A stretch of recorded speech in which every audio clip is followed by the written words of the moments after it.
Well, students, after completion of 3 parts of your chapter 6 of triangles of class 10, today we will start its part 4th.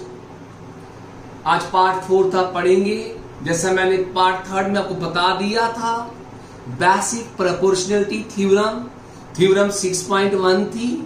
आज उसका पढ़ेंगे आप converse of basic proportionality theorem, वो है theorem 6.2।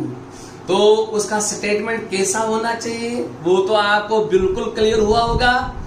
Theorem 6.1 जो थी basic proportionality theorem, उसके अंदर ये था कि एक लाइन अगर हम ड्रॉ करें parallel to one side of a triangle, तब हमको कहा गया था कि हम प्रूव करें कि ये लाइन बाकी दो साइड्स को डिवाइड करते हैं इन द सेम रेशियो। आज इसका उलट है, इसका कन्वर्स है, वो ये है कि अगर एक लाइन एक ट्राइंगल के दो साइडों को डिवाइड करे इन द सेम रेशियो, तो फिर हमको कहा गया है इस थ्योरम के अंदर कि वो लाइन प्रूव करो वो थर्ड साइड के पैरेलल है।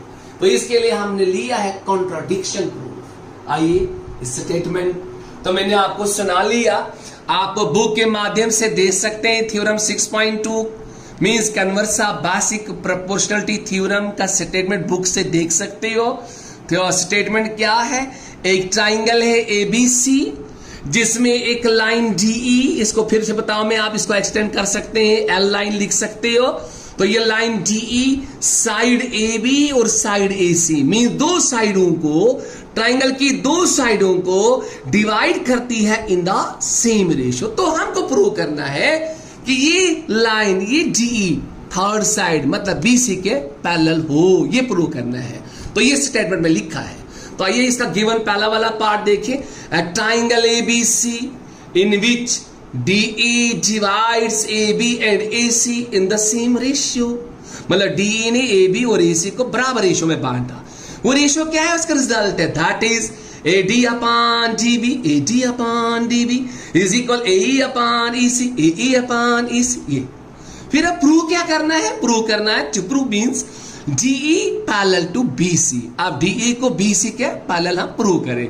तो इसको प्रूव करने के लिए कोई प्रूफ अच्छा सा बना नहीं, तो इसके लिए कंट्राडिक्शन वाला प्रूफ उठाया गया कि हमने इसमें सपोज किया, suppose DE is not parallel to BC। मान लिया DE जो है वो BC के पैरेलल नहीं, मानते हैं, सपोज करते हैं और लेट करते हैं कि DE जो है, DE डैश जो है वो BC के पैरेलल है। ये तो दिखता नहीं है इसके पैरेलल, ये तो गलत बात है। अब हमने ये ज्यूम किया, प्रिज्यूम किया, आओ मान के चलते हैं DE BC के पैरेलल नहीं, आओ मान के चलते हैं DE डैश BC के पैरेलल है, ऐसा तो है ही नहीं, लेकिन चलो मानते हैं। देखिए मैंने यहां लिखा है let DE dash parallel to BC। तो आपने पढ़ा है थ्योरम 6.1 में, जब कोई लाइन किसी साइड के पैरेलल हो तब वो लाइन बाकी दो साइडों को डिवाइड करती इन द सेम रेशियो। तभी यहां लिखा therefore by basic proportionality theorem, मतलब थ्योरम 6.1 जो थेल्स थ्योरम है, तो उसके माध्यम से हम रिजल्ट बनाएंगे AD upon DB is equal AE dash upon EDC। वही लिखा AD upon DB is equal AE dash upon E dash है यहाँ EDC। ये बनी हमारी फर्स्ट इक्वेशन। ये जो रिजल्ट हमारे पास जनरेट हुआ, फोकस करो, सुनने पे फोकस करो, ये जो रिजल्ट बना, ये बना सपोजिशन से, ये बना एजम्पशन से ये result.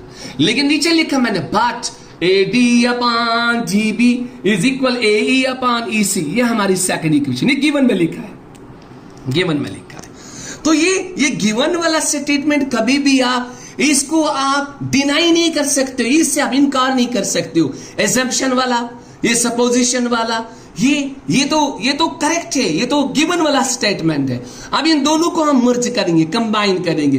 From first and second we have, मतलब सपोजिशन वाले रिजल्ट को और गिवन वाले स्टेटमेंट को हम कंबाइन कर रहे हैं।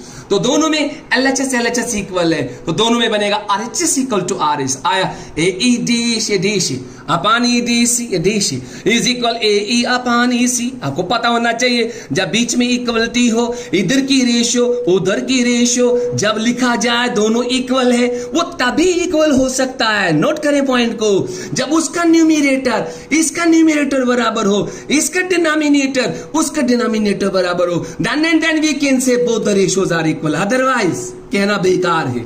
तभी मैंने लिखा विच इंप्लाइज AE वाला E is equal AE dash, या लिख सकते हैं AE dash is equal to AE and EC इधर का डिनामी इक्वल टू डिनामी, यहां लिखा न्यूमरेटर बराबर है न्यूमरेटर, यहां लिखा डिनोमिनेटर बराबर है डिनोमिनेटर। लेकिन जब देखते हैं ये न्यूमरेटर देखते हैं ये डिनोमिनेटर शक्ल के अंदर देखते हैं ये बराबर नहीं है। देखिए AE क्या होगा AE डैश के बराबर? No never.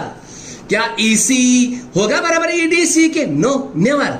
हाँ हो सकते हैं, अगर A डैश उठ के चले आए E पर बैठे तब होगा बराबर, मतलब E डैश कोई दूसरा पॉइंट नहीं है, E डैश को आना पड़ेगा E पर, तब जाके ये दोनों रेशियोज बराबर हो सकती है। तभी लिखा मैंने नीचे but this is possible only if point E dash coincides with point E। अगर E डैश E के ऊपर कोइंसाइड करे, E डैश E के ऊपर फॉल करे, E डैश E के ऊपर ओवरलैप करे, then we can say that these two ratios are equal। फिर नीचे लिखा therefore our supposition is wrong, मतलब E डैश कोई पॉइंट नहीं है। E डैश को अगर उभरना है तो E पर ही उभरना, E पर ही आना है, मींस E डैश और E सेम है। Therefore our supposition is wrong। Therefore DE parallel BC। जब supposition wrong हुई, जिससे इनकार किया था उसी को इकरार करना पड़ा। इनकार किया था DE BC के पैरेलल नहीं है, और मान के चले थे DE डैश BC के पैरेलल है। जब सपोजिशन रॉन्ग हो गई तो DE पैरेलल BC, जिससे इनकार किया था उसी को इकरार करना पड़ा। Hence proved. इस तरीके से आपका पार्ट फोर्थ कंप्लीट हुआ। Converse of basic proportionality theorem complete हुई, दोनों थ्योरम्स कंप्लीट हुई। इन दोनों थ्योरम को अच्छी तरीके से फोकस करना। लंबा स्टेटमेंट तो है, लेकिन उसके लिए लंबा है जिसको कंसेप्ट क्लियर नहीं, जिसको कंसेप्ट क्लियर है उसके लिए स्टेटमेंट जैसे लॉलीपॉप जैसा हो जाएगा।